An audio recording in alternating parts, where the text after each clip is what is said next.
Penguin Random House Audio presents Blood Farm, the explosive Big Pharma scandal that altered the AIDS crisis. Written and read by me, Cara Mcgoogan. Things fall apart. The centre cannot hold. Mere anarchy is loosed upon the world. The blood-dimmed tide is loosed, and everywhere the ceremony of innocence is drowned. W.B. Yeats, The Second Coming. Prologue. The Farm. At the northern edge of Louisiana, the state line cuts a sharp turn south and follows the shape of the Mississippi River, meandering left and right with the flow of the water. 250 kilometres pass from Lake Providence to Lettsworth before the border heads eastwards at a right angle, drawing the state into a fat L shape. In the corner of that L is a penned-in plot of land. On one side, the slow-moving hulk of the river.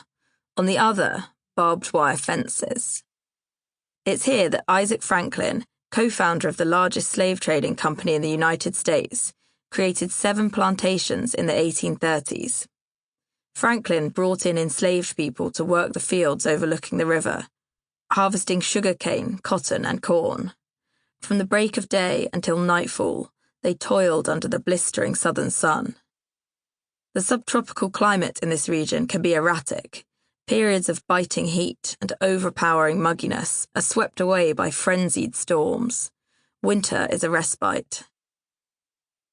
With slavery, Franklin imported a new name to the area, Angola, after the country where he had stolen his lucrative trade.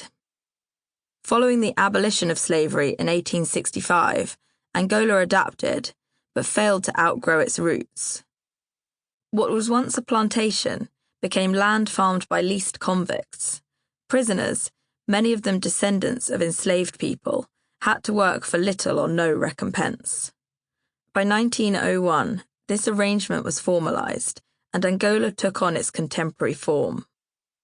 Barbed wire fences were erected along with a sprawling complex of imposing buildings.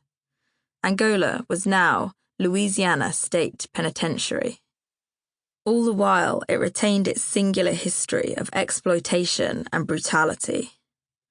Angola became the largest maximum security prison in America, with more than 5,000 inmates and nearly 2,000 members of staff.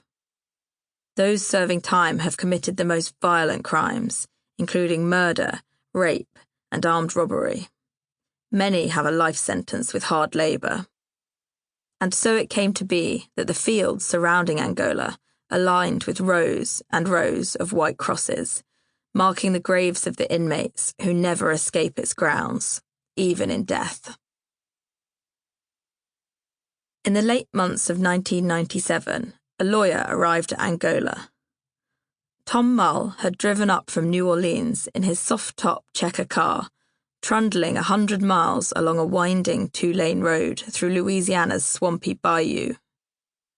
It was becoming less sweaty in America's south, but the air was thick and muggy. Louisiana's Route 66 was a far cry from the famous artery that connects Chicago to Los Angeles. This Route 66 had big cracks running through it, like veins. It carved through an American backwater known for its alligators, crawfish, and slow pace of life. As a public defender, Tom had represented a number of Angola's inmates accused of violent crimes, and was accustomed to visiting them in prison. He wasn't scared of those who had committed murders, nor of the brutality of life behind its walls.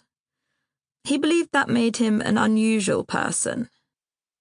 These prisoners were some of the most interesting people Tom had ever met. He was intrigued by the lifestyle and culture they'd developed within Angola's 18,000 acres. Then, as now, Angola was known for its annual rodeo. Every year, thousands of people travelled down that narrow road with tickets to the prison's arena, where they're presented with an incongruous spectacle. Inmates cling to raging bulls, hoping that even if they don't win the competition, they will at least earn some time in the prison's hospital wing and away from their cells. There's an array of entertainment. Prisoners wrestle a bulldog out of a chute in one event, and try to mount wild horses as they charge around the arena in another. As a light reprieve, monkeys, wearing sparkly waistcoats, ride sheepdogs in front of the hooting crowd. The rodeo isn't the only tourist attraction at Angola.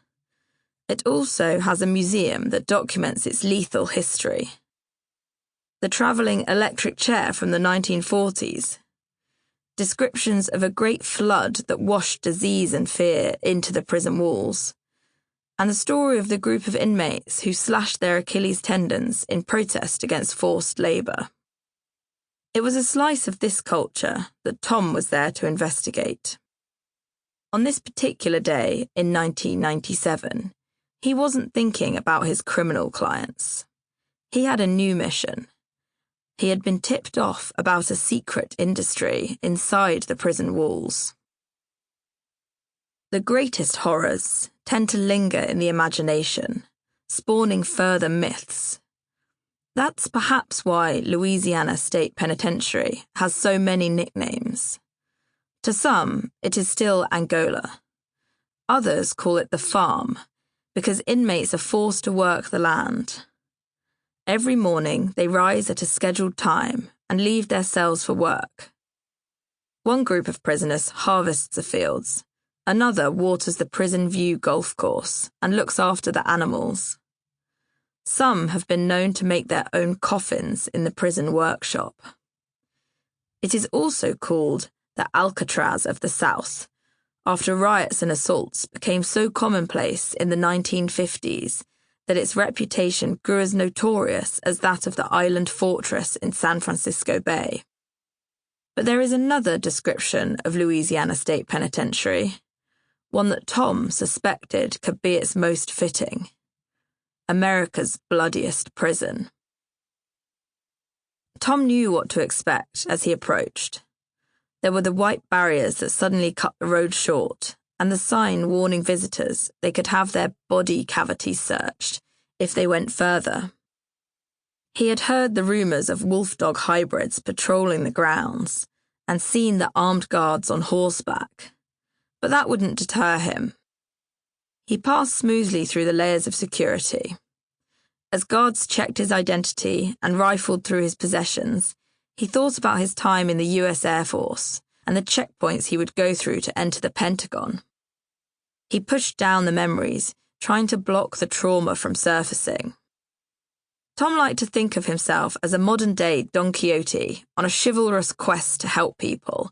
Alongside him, his wife Lorraine, with her analytical brain, and their band of small-town lawyer colleagues.